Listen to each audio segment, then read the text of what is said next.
Sawasdee krab. Thank you for joining us for the midday edition of NBT World Brief right here on NBT and NBT World. Europe มีสุรพันธ์เหล่าธารณาริศ Prime Minister ANUTHIN Chanvirakul and cabinet members laid wreaths at the King Bhumibol Adulyadej Memorial Park today to honor King Rama IX. This morning at the King Bhumibol Adulyadej Memorial Park on Pisanulok Road in Dusit District, Bangkok, Prime Minister and Interior Minister ANUTHIN Chanvirakul led cabinet members in laying wreaths to commemorate King Bhumibol Adulyadej on the occasion of King Rama IX Memorial Day. The Prime Minister and his cabinet paid their respects at the King's statue before laying 2 wreaths on behalf of the Prime Minister and the cabinet. The ceremony concluded with a group photo of all attendees. The public can also pay their respects today at the park by presenting wreaths or floral tributes from 6 a.m. to 9 p.m.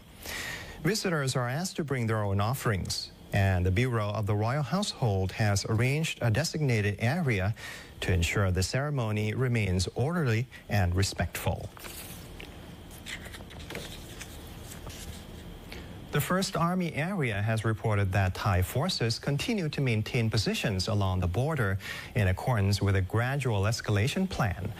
On the Cambodian side, authorities have observed local residents, media, and crowds monitoring Thai operations. According to the First Army Area Operations Center, yesterday in Ban Nong Ya Keo on the Thai side, only a small number of locals were present with no significant activity. Across the border, about 30 to 40 Cambodian residents, including media, were observed near BRIEF13 Temple. Thai units including Burapha, Aranyapratet, and Ta Praya task forces, Border Patrol Police, Rangers, and crowd control teams continue to maintain positions following a measured approach from light to heavy measures. In Ban Nong Jan, around 150 people, including merchants, media, and volunteers from a local foundation, gathered on the Thai side, bringing 20 shipping containers to the checkpoint.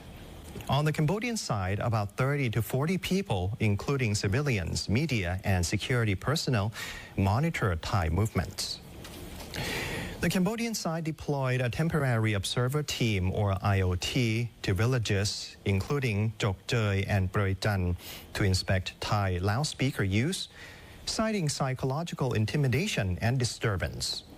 Thai authorities stated that the broadcasts shared historical documentaries about Cambodian refugees in Thailand and informed trespassers that occupying Thai forest land without permission violates the Forestry Act of 1941, punishable by up to 15 years in prison or fines up to 100,000 baht, as part of a psychological operations plan following a measured escalation strategy.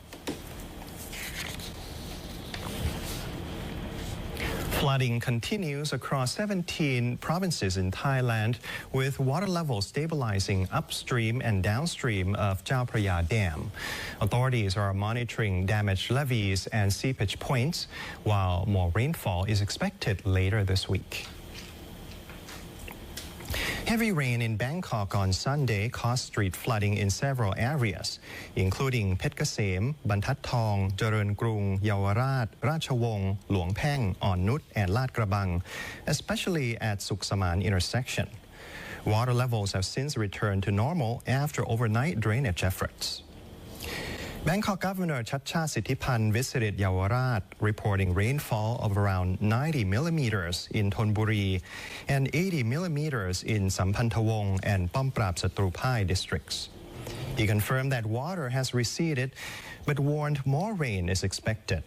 Pumps at Tha Nam Sawatdi Station, a key point for draining Chareun Krung Road, are operating to reduce flood risks. The Office of the National Water Resources forecasts increased rainfall across northern and central Thailand, the upper Gulf of Thailand, and southern provinces from October 14th to 17th, due to eastward monsoon winds and ongoing monsoon troughs.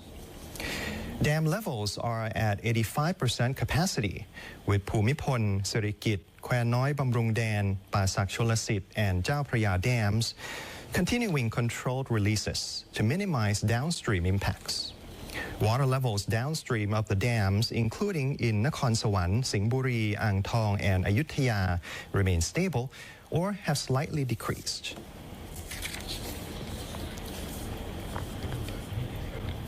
U.S. President Donald Trump announced Sunday that hostilities in Gaza have ended as Hamas prepare to release surviving hostages. Israel will free Palestinian detainees in exchange, with a swap expected Monday morning local time. U.S. President Donald Trump declared the Gaza war over Sunday as he headed to the region to host a peace summit. Hamas is set to release surviving hostages after 2 years in captivity, while Israel plans to free about 2,000 Palestinian detainees in exchange. Final arrangements are still being negotiated, including Hamas's request to release 7 senior Palestinian figures. Preparations are underway in Gaza's Deir al-Balah, with rows of buses seen in front of the International Committee of the Red Cross offices, ahead of the swap scheduled for Monday morning. Dozens of Israelis gathered late Sunday at Tel Aviv's Hostages Square, anxiously awaiting the return of the hostages. The release of 20 living hostages is expected to begin early Monday, with an international body to locate remains of those not returned. Trump will address the Israeli parliament before traveling to Egypt to chair a summit with leaders from more than 20 countries to support a long-term ceasefire and regional peace.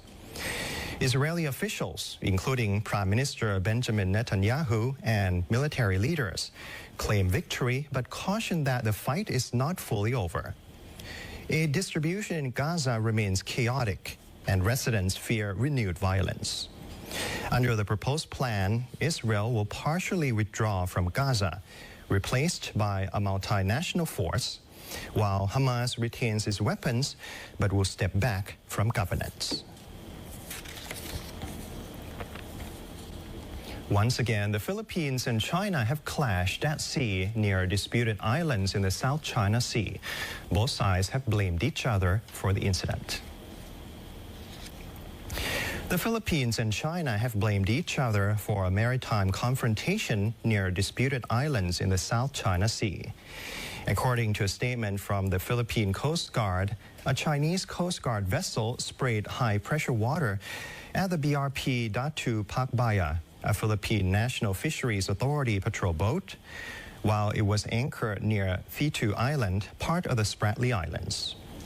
The Chinese vessel also intentionally rammed the rear of the Philippine boat, causing damage, though no one was injured. The Chinese Coast Guard, however, released a statement condemning the Philippines as responsible for the incident, stating that the Philippine vessel ignored repeated warnings and deliberately approached within a dangerous distance.